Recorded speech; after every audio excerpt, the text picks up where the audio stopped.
Seja bem-vindo ao Conversa Capital. Recebemos esta semana Luís Lazinha de Sousa, presidente da CMVM, a Comissão do Mercado de Valores Mobiliários. Muito obrigada por estar aqui com a Antena 1 e com o Jornal de Negócios. Obrigado. Como sempre acontece, começo por lhe perguntar o que é para si neste momento capital em Portugal? Enfim, olha, se calhar começando por aquilo que se calhar, parece menos óbvio, mas a própria palavra é uma palavra que precisava de ser bem entendida e ela fica a sensação que a palavra capital em Portugal tem muitas vezes, provavelmente demasiadas vezes, uma conotação negativa, quando de facto eu acredito, e, enfim, e também por aquilo que tem vindo a ser o meu percurso profissional, que provavelmente para muitos dos desafios que nós enfrentamos, quer no plano coletivo, do país, das empresas, enfim, mesmo para aquilo que é importante para os cidadãos, o capital, os mercados de capitais são um elemento essencial e, portanto, e desse ponto de vista, e até pelas funções que desempenho agora, contribuir para que se possa aproveitar aquilo que de muito positivo o mercado de capitais pode trazer para os desafios do país, é seguramente um elemento que me parece que é capital. E vamos ter a oportunidade de falar precisamente nessas oportunidades que existem no mercado de capitais, mas a atualidade leva-nos para outros caminhos. A CMVM integra o Conselho Nacional de Supervisores Financeiros e tem por isso a responsabilidade também de preservar a estabilidade financeira, e é neste âmbito que lhe pergunto que impacto é que eventualmente pode ter em Portugal, por um lado, a falência do Silicon Valley Bank e do Silvergate Capital, são bancos de startups tecnológicas nos Estados Unidos, e, por outro lado, numa perspectiva diferente, o que está a acontecer com o Credit Suisse. Do seu ponto de vista, isto terá algum tipo de impacto em Portugal ou não? Olha, fez uma referência ao CNSF, o Conselho Nacional dos Supervisores Financeiros, e acho que justifica aqui assinalar que, de facto, a evolução que tem havido em Portugal naquilo que é a articulação, o envolvimento das autoridades que acompanham o setor financeiro, e o CNSF, a forma como ele tem evoluído, aquilo que tem vindo a ser a articulação entre as entidades, o trabalho ao nível das várias equipas técnicas, tem sido também reflexo disso, e acho que isso é algo de muito positivo e que é seguramente um elemento que vem reforçar a capacidade do país de acompanhar estes temas e de perceber com antecedência, enfim, cada um nas suas funções, onde é que existem riscos, onde é que existem vulnerabilidades, onde é que existem matérias que justificam ter atenção. Vocês já falaram sobre esta situação em concreto,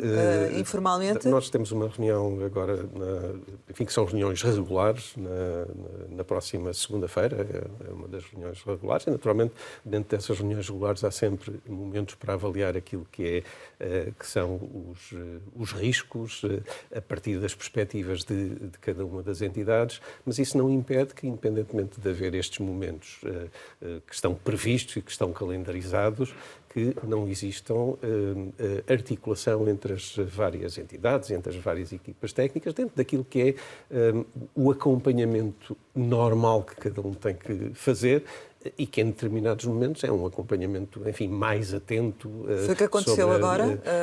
Esse acompanhamento nós fazemos sempre, sim. portanto... Mas esta situação obrigou a informalmente conversarem? Ou... Tem havido conversas onde elas têm que existir, e sobre estas matérias nós temos de ter imenso cuidado com as palavras, porque elas descontextualizadas podem às vezes ser mal interpretadas e causar consequências que de forma alguma se pretendiam que causassem, nem havia motivo para que causasse. Nós temos de ter presentes que nós não vivemos isolados.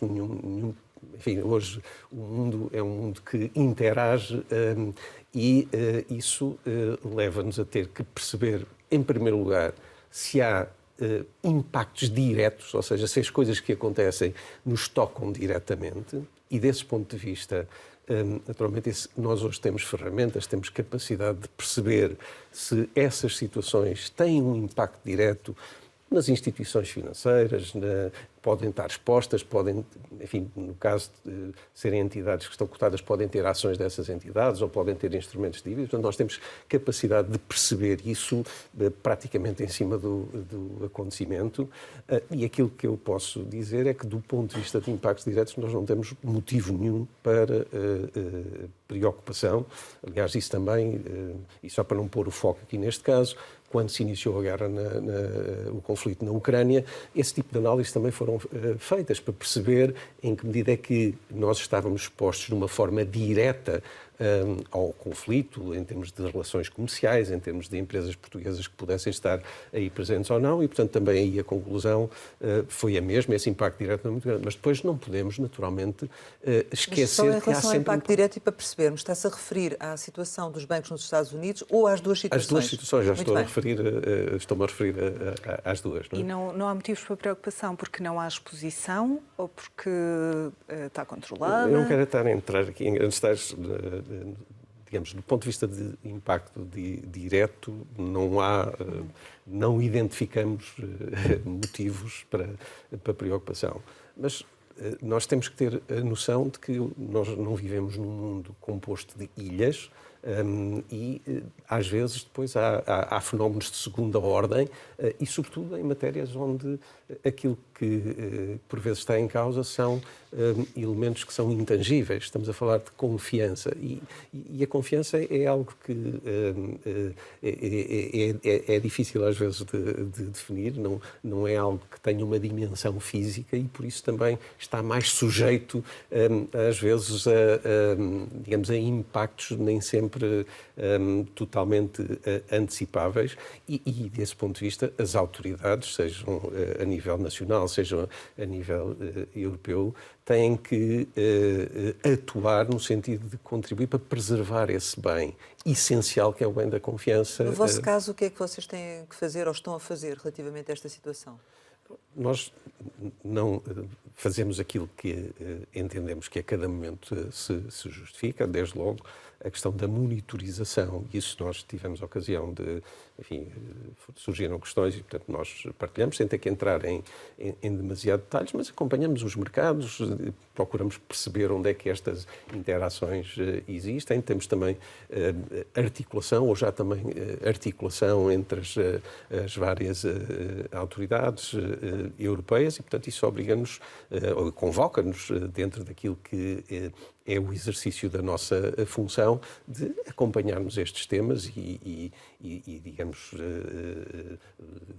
perceber quais são os desenvolvimentos que Mas vão possam ver em surgir. concreto a exposição de algumas empresas que estão cotadas ou não? Esse trabalho é feito ou não?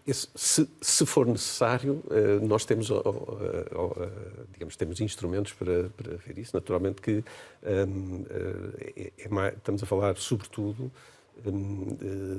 o foco é sobretudo saber a exposição ao nível do setor financeiro, de quem é que está investido, por exemplo, fundos se estão investidos em ações ou obrigações, esse tipo de análise. E é possível sabê-lo? A CMVM já tem esses dados? Interpelou de alguma forma os fundos? Como é que funciona esse processo? Não vou especular não vou entrar em detalhes. Neste momento acho que aquilo que é importante assinalar, e é aquilo que dissemos, é que nós acompanhamos essas matérias e neste momento naquilo que tem que ver com digamos, esses efeitos diretos, a exposição direta, nós não vimos neste momento motivo para qualquer preocupação. Diga-me uma coisa, isto é o tipo de situação que tem que ser acompanhada durante algum tempo? Como é que habitualmente funciona? Ou seja, porque estes impactos indiretos podem não se sentir logo, não é? Nós, na arquitetura europeia e também a nível de Portugal, em Portugal, as autoridades financeiras estão permanentemente a acompanhar aquilo que acontece. Hoje o mundo está interligado, os setores financeiros estão interligados e, portanto, essa monitorização não é algo que se possa desligar, é algo que está inerente à nossa função. Enfim, estão sempre a surgir notícias, às vezes coisas que podem até nem parecer muito complicadas e depois complicam-se, e, portanto, essa monitorização é permanente e aquilo que depois importa perceber é onde é que digamos, aquilo que porventura acontece, se tem impacto ao nível das instituições financeiras, ao nível da confiança, ao nível da valorização. E surpresas, não é? Porque às vezes depois surgem surpresas. Sim, surpresas, enfim, fazem parte da vida, isso, e também da vida das empresas e da vida dos mercados, e, portanto, isso acontece, claro. Como é que olha para esta opção do Banco Central Europeu face a esta situação que se está a viver de manter a subida das taxas de juros? Enfim, como em tudo na vida, haverá sempre quem esteja de acordo, quem esteja em desacordo. Aquilo que eu tenho uma convicção profunda é que ninguém melhor do que o BCE e quem está ao nível do Governing Council a tomar decisões sobre isso tem mais informação e está melhor habilitado a poder tomar uma decisão no sentido de, enfim, como aquela que foi tomada. E por isso eu acredito que foi a decisão que foi tomada à luz da melhor informação disponível e tendo ponderado tudo aquilo que era importante ponderar. Porque isso faz parte das regras, não há soluções que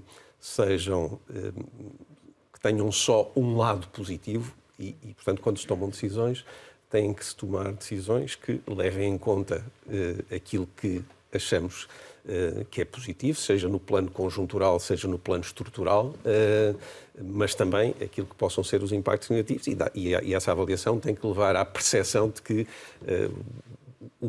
o que sai, o efeito líquido é positivo. Só me resta esperar que seja, de facto, esse o resultado. Não? Seja positivo. Mas que consequências é que está a ter, nomeadamente nos mercados, esta política do Banco Central Europeu de aumentar as taxas de juros para combater a inflação? Naturalmente que esta política do BCE vem no sentido de tornar mais caro o acesso ao financiamento e isso obriga a um ajustamento, faz com que aquilo que porventura faria mais sentido ou era mais apetecível num contexto em que o dinheiro, o financiamento era barato, hoje não pode ser feito dessa forma. E isto traz sempre ajustamento. O ajustamento implica sempre dor, porque há quem tenha que mudar, há quem tenha perdas. Aquilo que é importante é que, enfim, se encontrem formas de assegurar que essa transição possa se penalizar alguns grupos em demasia os mais vulneráveis, que existam depois formas de aqueles que não conseguem lidar com as consequências disso, que possam ser apoiados para, digamos, mitigar esses efeitos. Agora, eu devo dizer que, do ponto de vista daquilo que é um salutar funcionamento de uma economia, eu revejo mais num modelo em que o financiamento, o acesso aos recursos financeiros tem um custo. É um disciplinador da atividade. Portanto, a questão depois que se coloca é, muito bem, qual é o nível que esse custo do dinheiro, do financiamento deve ter, qual é a velocidade a que se deve convergir para esse custo. Enfim, confesso... Você está a dizer que era inevitável esta subida, no fundo. Aquilo que eu estou a dizer é que, no contexto daquilo que é o normal funcionamento de uma economia, é normal que quem precise de financiamento tenha que pagar por ele e não tenha taxas de juros negativas. E, portanto, essa evolução parece-me salutar. Mas, se calhar, o contrário também, ou seja, os juros dos depósitos deveriam estar a acompanhar essa rapidez, ou não? Também o mercado às vezes tem velocidades distintas. Não sei se aqui se aplica aquela indicação de que às vezes para subir é mais difícil e para descer é mais fácil, mas também a inversa também se aplica em algumas situações. Agora, os agentes económicos podem demorar a ajustar-se, mas esse ajustamento acaba por acontecer. E quando eu falo de agentes económicos, falo, digamos, os aforradores, os depositantes. Se eles sentem que há alternativas que lhes dão aquilo que eles preferem de uma forma mais vantajosa, inevitavelmente acabarão por ir por essas alternativas. E isso tem-se visto alguma migração de montantes que estão em depósitos para os certificados de aforo. E, portanto, isso depois, naturalmente, obriga num contexto concorrencial, e isso é importante assegurar que é nesse contexto que operamos. Naturalmente, depois as instituições financeiras também vão ter que começar a concorrer, quando entenderem que devem fazer, vão começar a concorrer com outras alternativas e ter que remunerar para manter a atratividade dos depósitos, que felizmente, enfim, isso foi uma evolução grande que o país fez, em que o sistema financeiro, digamos, tem aquilo que é a sua capacidade depois de dar financiamento à economia, assenta muito em depósitos, contrariamente àquilo que já aconteceu no passado, em que estava muito dependente de os próprios bancos obterem financiamento junto de financiadores internacionais, e isso depois, numa altura em que as taxas de juros começaram a subir, começámos a ter fortes problemas. Hoje, felizmente, pelo menos nessa dimensão, estamos protegidos. Fala-se muito da solidez na banca, e agora voltou a falar-se desse assunto por causa da situação dos Estados Unidos e do Credit Suisse. Mas fala-se menos da solidez dos fundos. Em relação aos fundos, isso também está a acontecer. Eu sei que o último Outlook de 2023 fala em que realmente há essa solidez, mas sim, gostava de ouvir sobre isso também. Também, aqui essa é a perspectiva que se pode transmitir. Aqui temos que ver que há situações muito distintas no panorama europeu e ainda que às vezes aspectos que têm uma dimensão negativa, mas depois que se tornam positivos noutra. E a dimensão negativa é, por exemplo, no caso de Portugal, comparativamente a outros países, nós temos ainda um montante muito pouco significativo de investimentos em fundos, contrariamente a outros países, em que digamos, os ativos sob gestão dos fundos são valores, enfim, não raro, às vezes podem ser superiores ao PIB, não é o caso em Portugal, e, portanto, logo por aí, o facto de os montantes serem pequenos faz com que, mesmo na eventualidade de haver uma situação de um problema, que não temos nenhum sinal nesse sentido, o efeito, o impacto que isso teria no conjunto da economia seria relativamente reduzido face àquilo que é a própria dimensão dos fundos. Mas devo-lhe dizer que eu preferia que o país pudesse ter uma preocupação maior se isso significasse ter um maior volume de fundos. Essa seria uma mais, não é? Porque nós, enfim, preocupações fazem parte da nossa vida e há preocupações que estão associadas a determinados níveis de capitalização, de dimensão da gestão de ativos, enfim, que são preocupações até mais positivas do que se porventura o volume seja tão reduzido que não suscita esse nível de preocupação. Certo. Este movimento que falava dos depósitos para os certificados também mostra um bocadinho que afinal as pessoas estão atentas aos produtos onde põem o seu dinheiro. Porquê é que, em relação aos fundos, isso não acontece? O que é que continua a afastar os aforradores dos fundos? Enfim, em primeiro lugar, acho que, de facto, os agentes económicos estão atentos, mas há também ainda espaço aí para maior literacia financeira, no sentido de sensibilizar ainda mais o cidadão para aquilo que é a importância, enfim, da poupança. E eu digo isto tendo consciência de que é difícil poupar para muitas pessoas, com as Cada vez dificuldades mais, não é? que enfrentam, mas quando nós depois também olhamos para o histórico do país, nós conseguimos encontrar no nosso registro histórico situações em que as pessoas com muito menor rendimento, mas faziam um esforço muito maior para poder reservar parte do seu rendimento para poupanças. E, portanto, enfim, é certo que é difícil poupar, mas também encontramos na história momentos em que, com rendimentos disponíveis muito inferiores, e as taxas de poupança chegaram a ser de 30%, o que significa que muitas vezes a poupança tem que ver com aquilo que é a percepção também dos riscos, de situações futuras que as pessoas vão enfrentar e se sentem que... E os hábitos de consumo e se senta, os hábitos de consumo também, do estímulo que houve, da facilidade de crédito, mas se sentem que, no fundo, depende delas a capacidade de elas próprias terem mecanismos de proteção para o futuro, elas naturalmente fazem um esforço adicional para não consumirem no presente e guardarem poupança para o futuro. E isso acho que continua a fazer parte do ADN. Além da literacia financeira, as comissões também têm um peso nestes hábitos de poupança? A ver, as comissões fazem parte do custo e aí o que é importante, e os supervisores atuam muito nessa matéria, de tornar o mais transparente possível para o forrador, para o investidor, aquilo que são os custos inerentes aos instrumentos em que investe.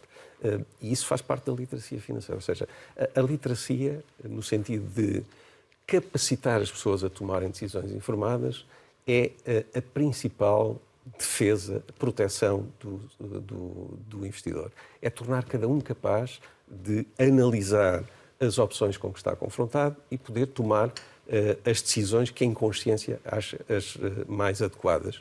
E aí cabe também a capacidade de analisar, de facto, o que é o retorno das aplicações, e dentro do retorno está não só o rendimento, mas também o custo associado a esse, digamos, à gestão, seja de um fundo, do que quer que seja. Enfim, também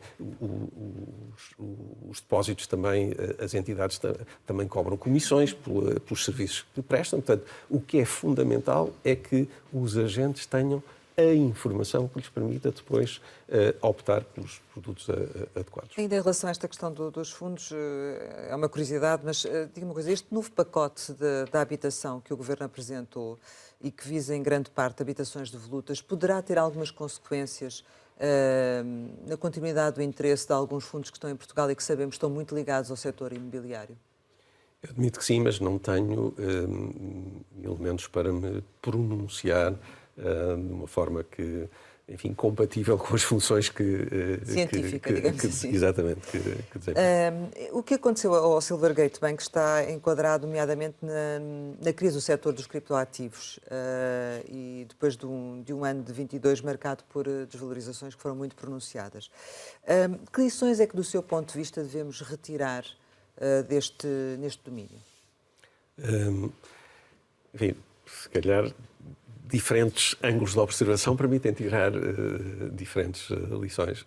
Sobre este tema dos criptoativos, algo que tem sido uma nota, eu acho que transversal aos vários supervisores, é o alertar para os riscos inerentes a estas áreas, áreas não reguladas, não supervisionadas, e que, portanto, naturalmente... Mas que vão ter um aperto regulatório da Europa, não é? Sim, mas que ainda não entrou em vigor e que, mesmo quando entrar em vigor, não vai retirar, digamos, não vai abranger tudo e não é por haver esse nível adicional da regulação que alguns dos instrumentos deixam de ter as características que os tornam mais arriscados, mais voláteis, enfim, com riscos de perda.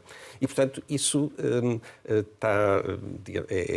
é algo que é importante ter presente. Aliás, isto permite-me aqui, se calhar, até dizer, há regras que são regras muito básicas, por muito que os mercados financeiros tenham níveis de sofisticação enormes, digamos, e assentam em tecnologia de ponta, têm operadores dos mais sofisticados, enfim, as terminologias, as estratégias, a tecnologia que suporta, de facto, é um mundo altamente complexo, mas, para além desta complexidade, há regras que são regras muito simples que continuam a aplicar-se. E regras tão simples como: para haver retorno tem que haver risco. E quem promete o contrário, quem promete retorno dizendo que não está a correr risco, está a enganar alguém e, no final, alguém vai pagar a conta. E isso está a acontecer com frequência? Isso acontece. O que eu quero dizer com isto é que não quer dizer que não exista retorno associado ao risco, mas o risco está lá. E, portanto, se a promessa de retorno é uma promessa elevada, significa que também o risco é elevado. E isto, depois, há uma outra regra também muito básica que continua a aplicar-se e a fazer sentido, ou pelo menos deveria aplicar-se, e cruza com aspectos que são importantes para o desenvolvimento do mercado de capitais, que é quanto mais arriscada a atividade, mais sólida deve ser a estrutura financeira. E, no limite, se é algo que é, digamos, uma tecnologia desconhecida, se é algo que é verdadeiramente de risco elevado, no limite isso deve ser assegurado com capitais próprios, não deve ser com capitais alheios. Porque são esses que depois também, enfim, têm que estar preparados para, se a coisa correr mal, perdem-se. É essa a regra de funcionamento da economia. Eu não sei se estou a perceber. Estamos a falar de investimentos muito alavancados, é isso? Estamos a falar de investimentos muito alavancados, estamos a falar de criptoativos, estamos a falar de entidades que, pela sua atividade, enfim, ou estão em tecnologias emergentes, em negócios nascentes, em que ainda se conhece pouco. Esse é o espaço para que se atue essencialmente com capital próprio, porque é esse que está preparado para lidar com esse nível de Mas vocês recebem muitas queixas de investidores que estão a perder dinheiro com os criptoativos ou não? Que eu tenha registro, não. Nós temos tido, aliás, não temos sido só nós, o próprio, e aqui, enquanto ainda estava na outra instituição, era uma preocupação permanente de alertar para os riscos de perda total e de que estas áreas não são áreas reguladas, supervisionadas e, portanto, quem está lá está por sua conta e risco, enfim, pode... E diga uma coisa, agora com esta situação de aumento das taxas de juros, de inflação, enfim, de algumas dificuldades que as pessoas enfrentam, haverá uma tendência para aumentar a intermediação financeira não autorizada ou não? Esse é um fenómeno, não lhe vou dizer que que vai aumentar ou não ligado a esse fator, não consigo estabelecer. Não está a acontecer isso? Não consigo afirmar de uma forma científica que uma coisa esteja ligada à outra. A atividade financeira não autorizada, enfim, ela existe e nós temos que atuar no sentido de identificá-la, combatê-la, e isso estamos a fazer, nós próprios a preparar-nos para ser podemos atuar de forma cada vez mais célere. Mas tem aumentado ou não? Tem essa percepção? Enfim, assim...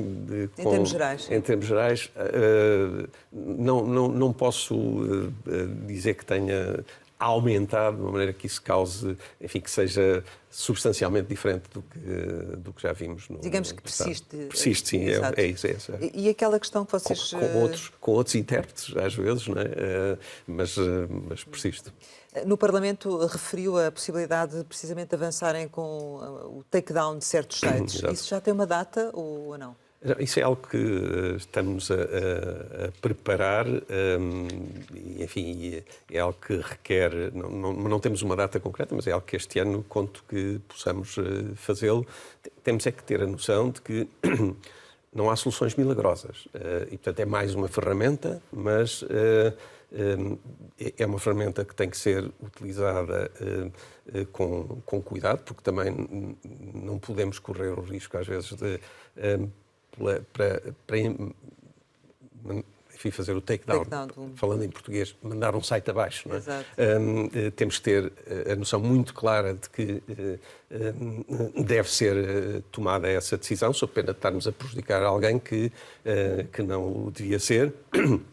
E também têm que estar reunidas as condições para fazer, isto envolve articulação com as operadoras, temos que perceber, enfim, se às vezes estes sites estão a operar noutras jurisdições, tem que haver aqui articulações, portanto não são processos fáceis, vai demorar algum tempo. Mas digamos, é um caminho que é um caminho positivo e seguramente é um caminho no bom sentido de tornar os supervisores, dotá-los de instrumentos cada vez mais eficazes para irem combater este tipo de práticas. Se já é possível fazê-lo há mais ou menos um ano, diria, porque é que ainda não aconteceu e porque é que ainda estão a tratar dos procedimentos para o poderem fazer? Esta é uma matéria que está sempre em evolução, quer dizer, a possibilidade teórica depois ela tem que ser complementada com a capacidade há entraves prática. operacionais. Exatamente.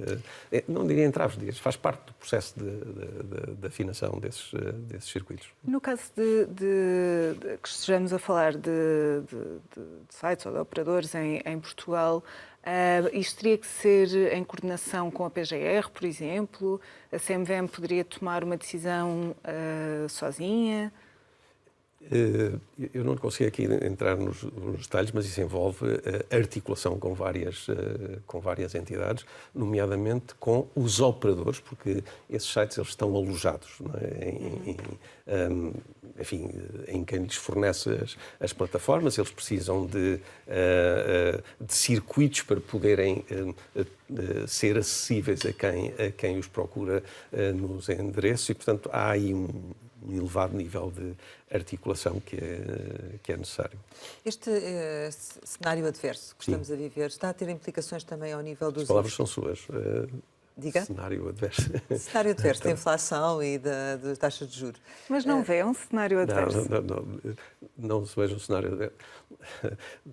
Não, é só porque às vezes a minha referência de que as palavras eram da Rosária é porque às vezes há uma dimensão técnica associada às expressões que, enfim, nós no contexto de uma conversa informal podemos utilizar uma expressão que para o cidadão comum é aquela que faz sentido, mas que depois, quando essa expressão é utilizada num contexto técnico, ela pode não corresponder exatamente àquilo que é a percepção. Específico aos mercados. Era só por causa disso. Mas estava a referir em concreto à situação da inflação e das taxas de juros e a eventualmente uma retração no investimento. Isso está a ter impacto também, por exemplo, ao nível dos investidores não profissionais, ou seja, nota-se que há aqui menos procura dos mercados ou não? Como é que está a funcionar? Não, é difícil olhar para estes temas fazendo uma fotografia e com base na fotografia estar aqui a fazer grandes extrapolações. Não é? Tradicionalmente, estes momentos, sejam na sua dimensão estrutural, e aqui a dimensão estrutural estou-me a referir à questão da inflação mais persistente e mais elevada que temos tido, seja depois na sua dimensão conjuntural, isto é, às vezes determinados fenómenos pontuais que podem fazer oscilações no mercado, eles têm seguramente leituras por parte dos diferentes agentes económicos e depois dos investidores e que depois ajustam os seus comportamentos. E estas coisas devemos analisá-las ao longo de um período mais elevado para poder tirar conclusões mais seguras.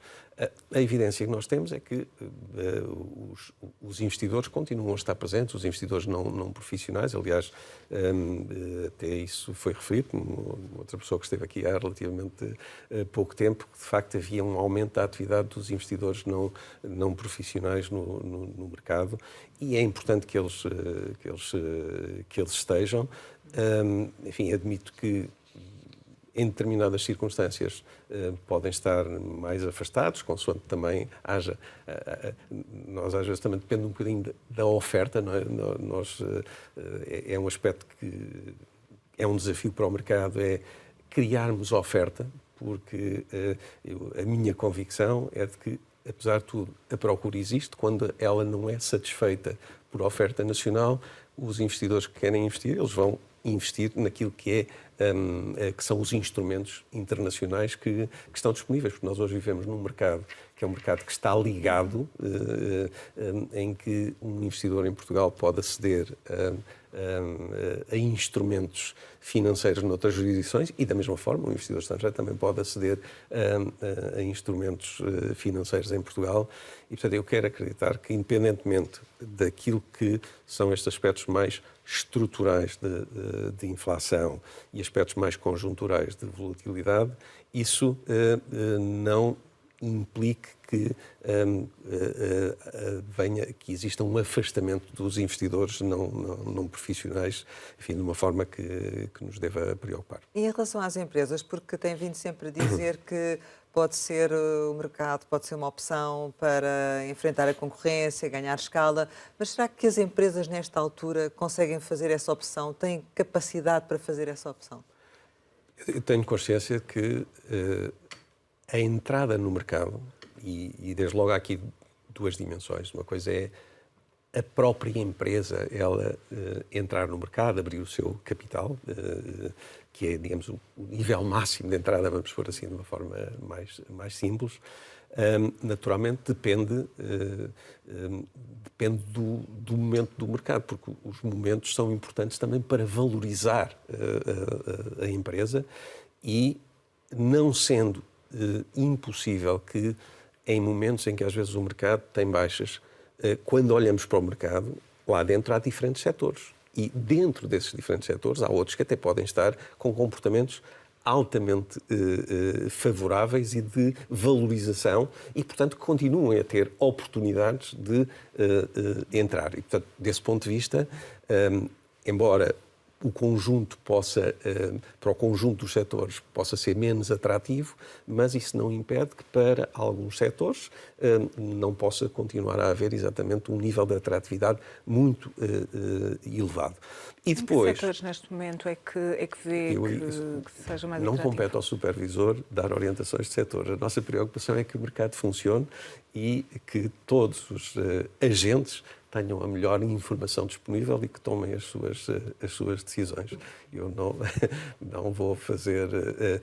Aquilo que eu posso dizer é, isso acho que faz todo o sentido, é perceber quais são os desafios que nós coletivamente enfrentamos e se acreditarmos que temos esses desafios, e há alguns desafios que têm umas implicações setoriais, então, para lidarmos com esses desafios, eu sinceramente não vejo que, para lidarmos bem com esses desafios, que o mercado de capitais não fique de fora do leque das opções. E refiro-me, desculpa, Ana, só para concluir, que acho que é importante, eu refiro-me, se nós acreditamos mesmo que temos que fazer a transição energética e, portanto, mudar para uma economia hipocarbónica, que é uma forma de funcionamento totalmente diferente daquela que temos vindo a ter até aqui, isso não se faz sem um enorme investimento em infraestruturas, em tecnologias que hoje ainda não são maduras, ainda têm um nível de risco associado, e isso implica, de facto, aquilo que eu tinha dito lá mais atrás, que é, para esse nível de risco, a opção tem que ser, sobretudo, capital, porque é esse que está melhor preparado para lidar com esse risco.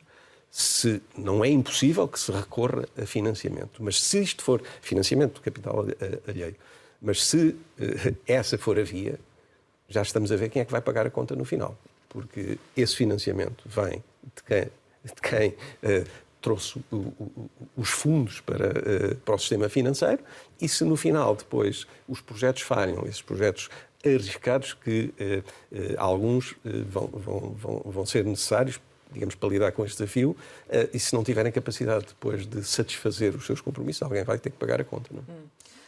Sendo que, nesse sentido, também imagino que consegue identificar os entraves para que isso não aconteça.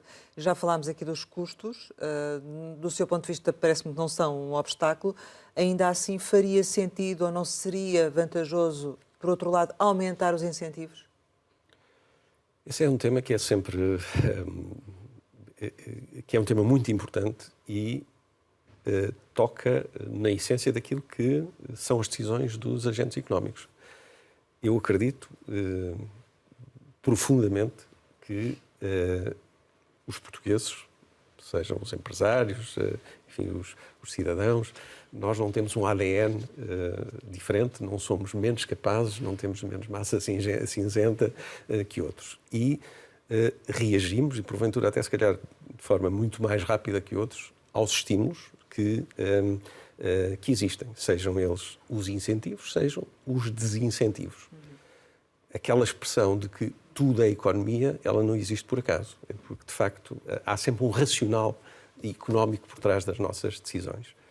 E desse ponto de vista, considero que é muito importante que quando se tomam decisões, quando se definem políticas, sejam de incentivos, sejam de desincentivos, se perceba muito bem que tipo de comportamento é que estamos a induzir nos agentes económicos. Quer concretizar melhor? Enfim, aqui, trazendo aqui para este tema, claramente, se nós temos um excesso de endividamento, quando olhamos para o país, quando olhamos para os vários agentes que compõem, portanto, para os vários setores, no setor público, setor empresarial, setor das famílias, nós continuamos a ter níveis de endividamento muito elevados e, portanto, tudo que possa contribuir para que se evolua mais para uma lógica de funcionamento com base em capital e em vez de ser com base em dívida, acho que são passos no sentido certo. Se pensarmos que as empresas, se acreditarmos que o país tem um desafio enorme de crescer, porque é esse crescimento, esse desenvolvimento que permite criar bem-estar para os cidadãos, permite pagar as contas, permite financiar a segurança social, permite arrecadar impostos.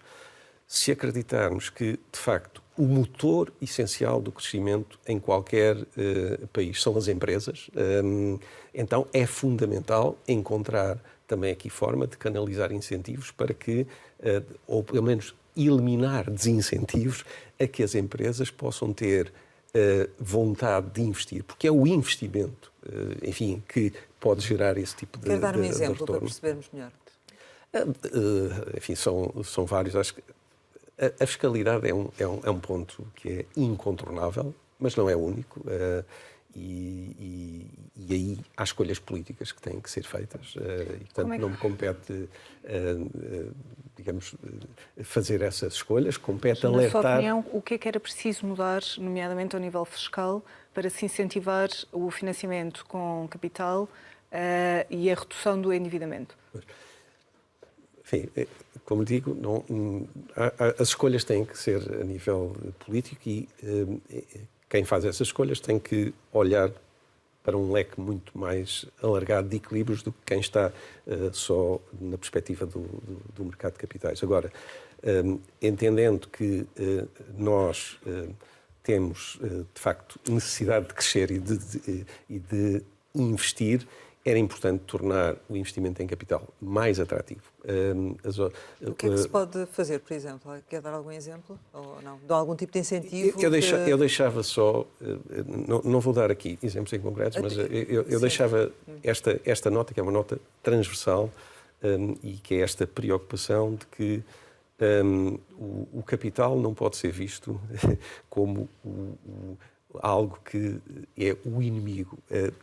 O capital é essencial para remunerar bem o trabalho, porque quanto maior for a intensidade capitalística, peço desculpa deste chavão, mas eu quero dizer, empresas que estão tecnologicamente mais avançadas, empresas que têm maior capacidade de investimento, têm maior nível de capitalização, que são mais sofisticadas, são aquelas também que conseguem remunerar bem, não só os donos do capital, mas também aqueles que lá trabalham, atrair talento. E, portanto, desse ponto de vista, é importante ter isto presente e depois encontrar as formas de, enfim, com os equilíbrios que tiverem que ser feitos, atuar em conformidade. Eu não vou aqui dizer se é a medida A ou a medida B, mas acho que este princípio... Mas o mercado está a precisar desse incentivo. O mercado precisa disso, e mais do que o mercado, não é o mercado que precisa.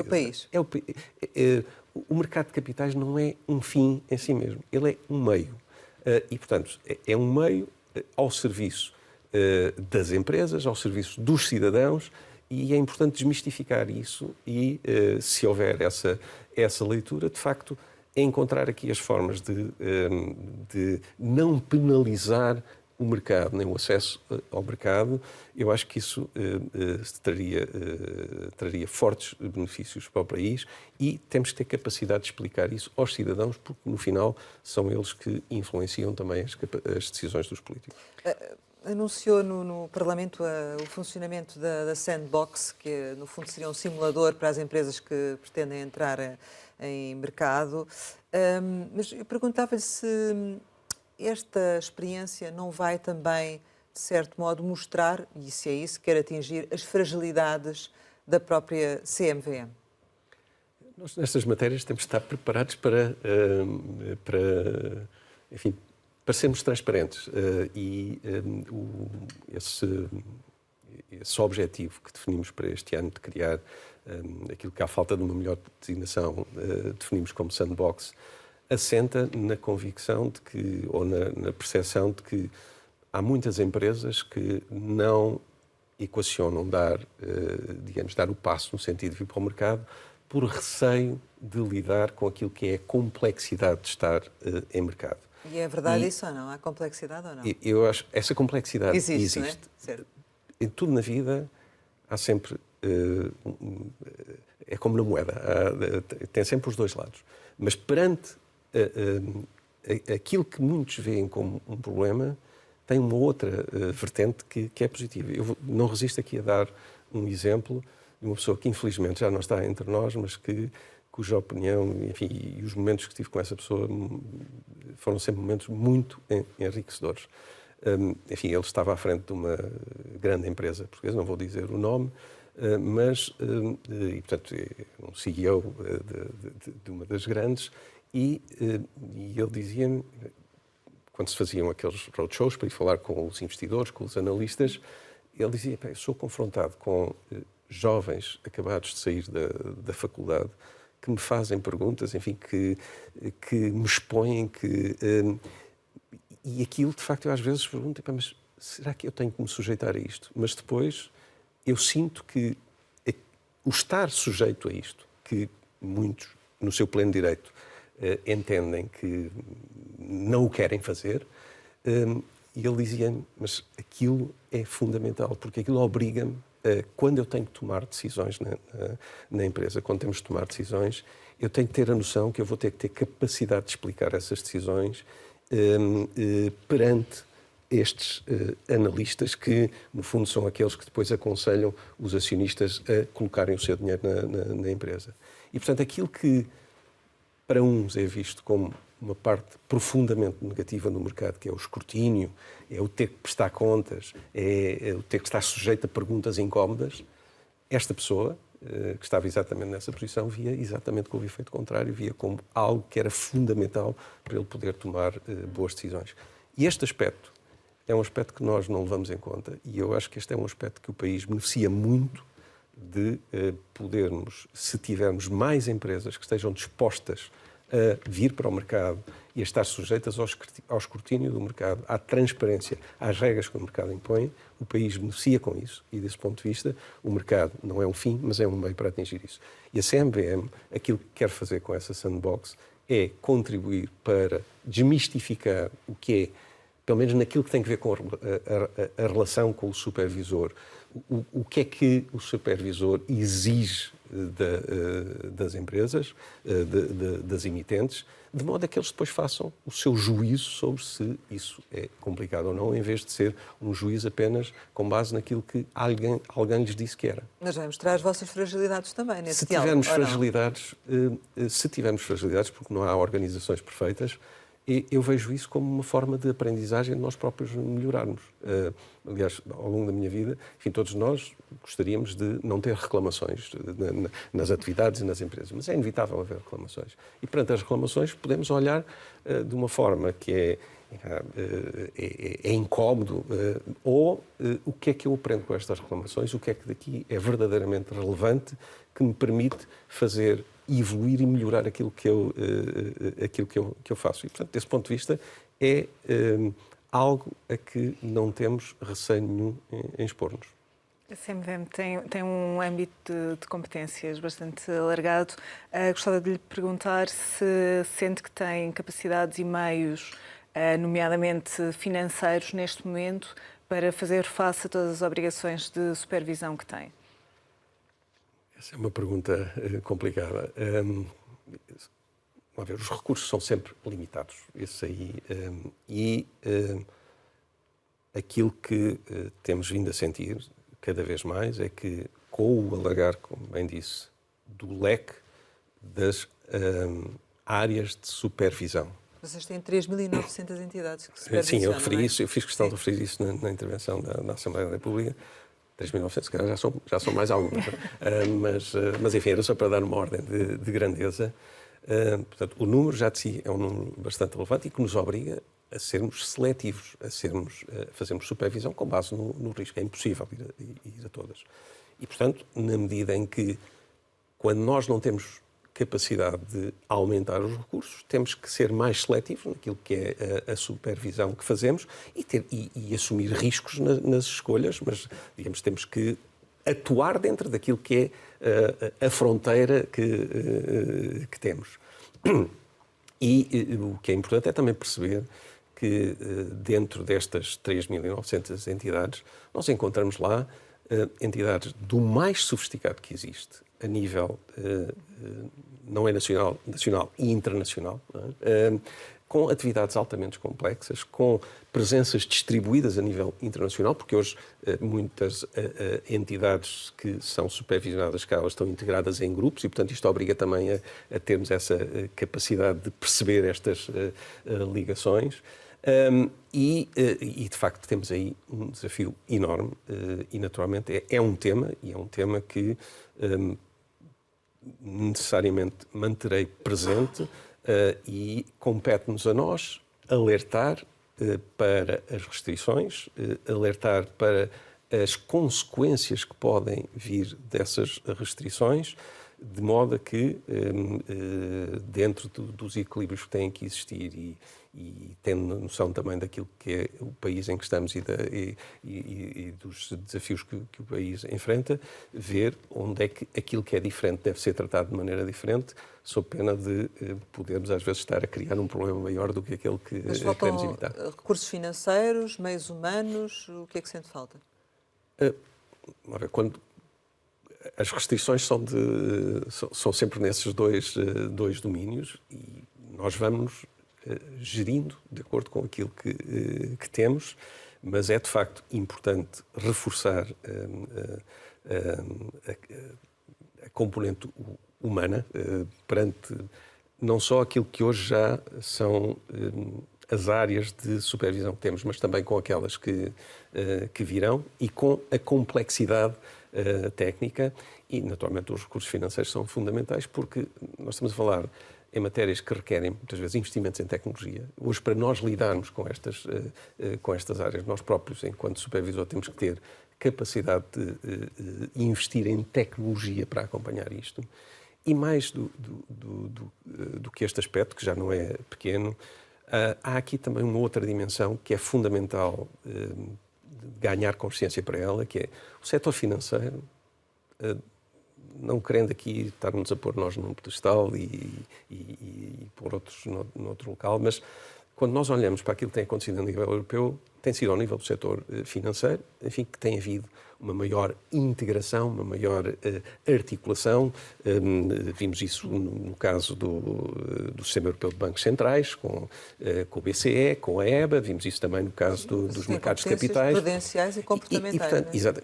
Mas digamos, a arquitetura e aquilo que se define é cada vez mais a nível europeu, E, portanto, o quadro em que nos movimentamos é um quadro onde as regras se definem a nível europeu e se definem muitas vezes em grupos de trabalho, em discussões em vários locais, onde se nós não estivermos presentes ab início, portanto, quando essas discussões estão a gerar e que nós, e estar presente não é estar lá, para ir lá, ir no avião, ficar lá, participar na reunião e vir embora, é estar lá, ir municiado tecnicamente com capacidade de discutir, de defender os interesses do país, para que depois, quando isso lá mais à frente se vai traduzir em regulação europeia, nós tenhamos assegurado aquilo que são a defesa dos interesses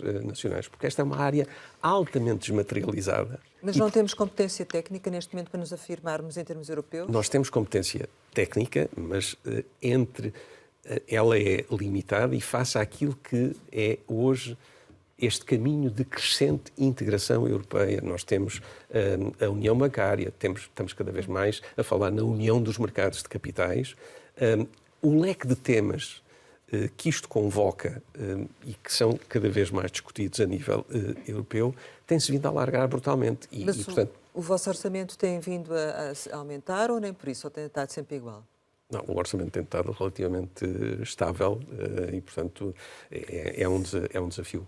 Sendo que vocês têm tido um desacordo com o Ministério das Finanças em relação às vossas reservas. Em que ponto é que está também essa questão? Não quero aqui entrar em discussões sobre... Até porque temos as contas para apresentar também agora recentemente. Enfim, há espaços próprios para discutir. O ponto que eu quero deixar é o seguinte, ficou para mim claro que tem que tomar neste momento opções, não é? Sim, em função dos meios que tem. Mas isso acontece sempre. Acontece sempre. Nós temos... Qualquer pessoa tem sempre restrições. A questão é, neste momento, por exemplo, quantos elementos, em termos de recursos humanos, é que necessitaria para cumprir de outra forma as tarefas e qual a verba que precisava? Estes números estão sempre a evoluir, portanto eu não vou entrar aqui na discussão do preciso destes ou preciso daqueles. Nós, quando estamos à frente das organizações, temos que gerir de acordo com aquilo que temos e procurar, com uma argumentação sólida e de acordo com aquilo que é a nossa melhor leitura, mostrar o que é que está em causa e o que é que pode implicar, digamos, olhando para o conjunto do que pode acontecer a curto, médio e longo prazo, o que é que pode implicar quando temos restrições mais ativas numa matéria e nós não podemos, utilizar aqui uma expressão mais comum, não podemos ir a jogo em determinadas situações. E procurar que esses argumentos sejam entendidos e que, se eles, no contexto dos equilíbrios que têm que ser feitos, forem valorizados, enfim, seguramente existirão soluções que nos darão maior flexibilidade e maior capacidade de intervir e de ter os recursos que precisamos. Estamos praticamente a chegar ao final, mas há aqui 2 ou 3 questões que queríamos colocar. E relativamente à questão da cibersegurança, vocês estão a investir nesta área porque imagino que seja também uma preocupação e que sofram ataques constantemente, digo eu. É inevitável. O tema da cibersegurança é um tema que é transversal. Eu acho que, enfim, todas as entidades estão permanentemente sob ataque e, portanto, isso faz parte, tem que ter os seus temas de proteção.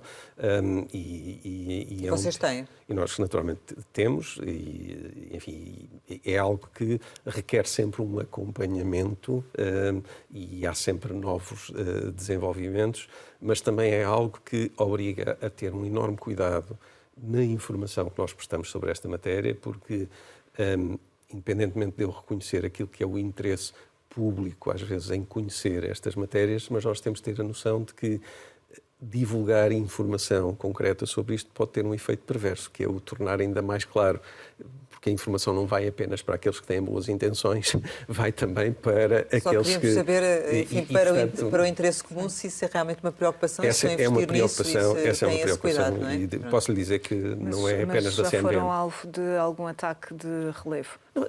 Que, ao nível de pôr em causa o funcionamento das nossas funções, não.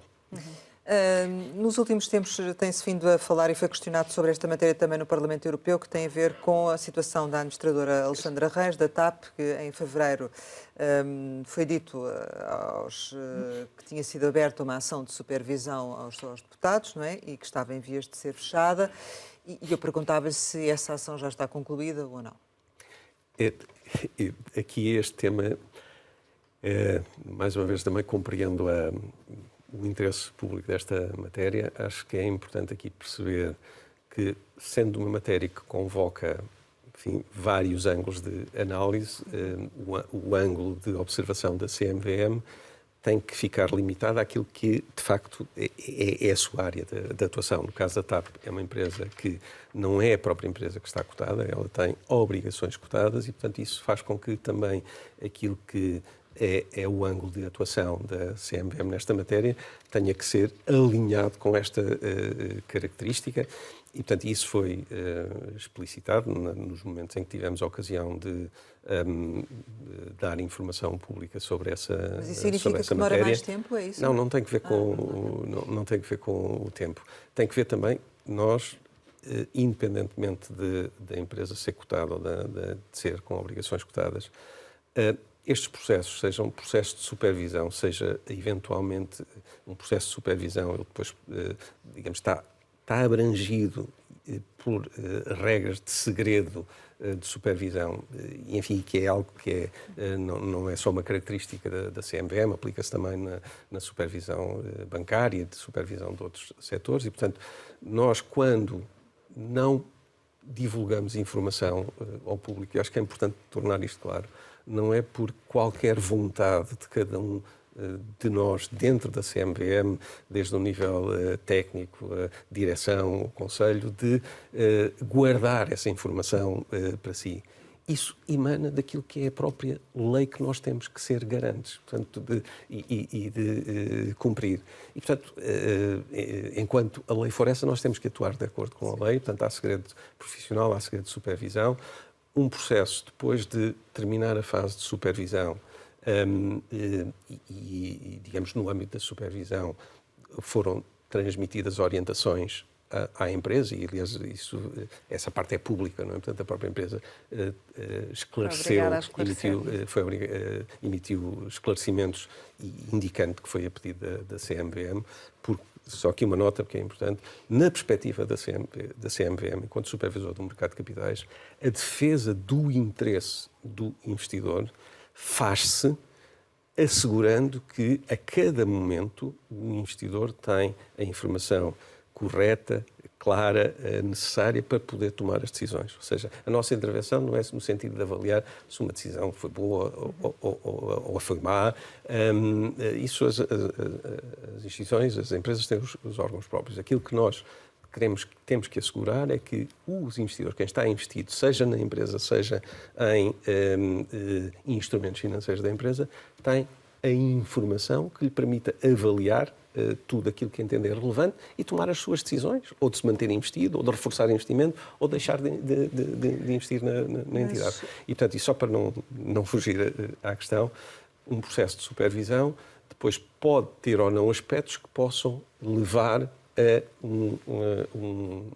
digamos, uma ação de coordenação. E aí entramos num nível de segredo, que é o segredo de justiça, que nem se pode dizer se entrou ou não, se houve ou não. Nessa altura já será público...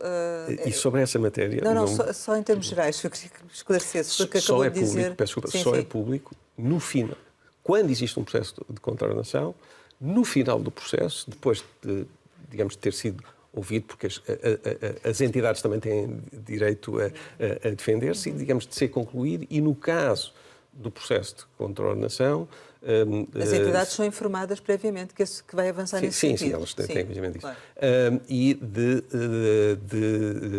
digamos, do processo ser concluído e de cair dentro das categorias que implicam que seja dado conhecimento público da decisão do processo de contraordenação, porque há alguns tipos de processos que eles próprios têm a prerrogativa de não ser dado conhecimento público, ou seja, é dado conhecimento, por exemplo, que houve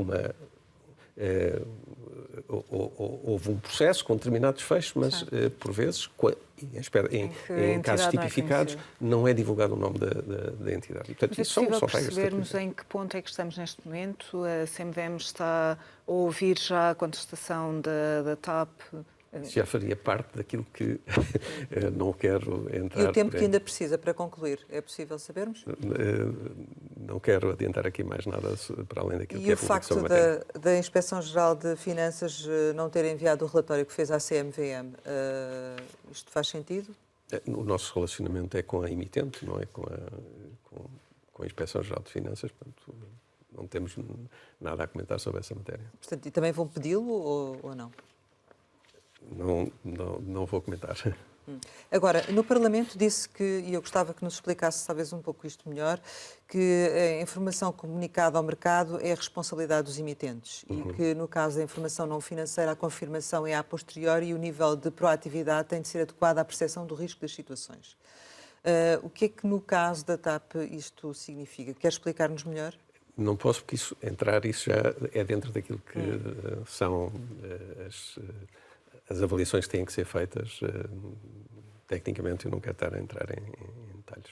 Têm lidado com muitas situações idênticas a estas, de informação que é dada, uma informação inicial e depois outra informação contraditória, ou não? Que eu tenha registro, enfim, também o universo de emitentes não é assim tão grande, portanto nunca estamos a falar não, porque eu saiba. Portanto, não é uma situação muito comum. Quer dizer, o que é comum? Haver falhas, existirão sempre falhas. E depois isso está agora a dizer que isso é uma prática consistente, reiterada e que é comum, não posso dizer de maneira nenhuma. Na perspectiva do investidor, como estava a dizer, o que é que está aqui em causa, digamos assim? Aí, cada investidor avaliará aquilo que, neste caso, estamos a falar de investidores de obrigações. Não é? Portanto, compete a cada um, com base na informação que tem, e se já são detentores de obrigações, interpretarem o que é que essa informação significa para aquilo que é a sua condição de detentor de obrigação. Mas isso é uma avaliação que cada um tem que fazer. A CMVM, aquilo que tem que assegurar é que esses investidores têm a informação de que precisam para poder tomar a decisão. Porque imagino, enfim, grosso modo é uma de duas. Ou mantêm as obrigações, ou reforçam, se existirem à venda, ou tentam vender. Portanto, são essas três opções que os investidores podem fazer. Não é? Esta situação de implicar a TAP e do mediatismo que o caso tem tido levou a CMVM a ter um tratamento diferenciado ou não? Não, a ver, nós naturalmente não somos indiferentes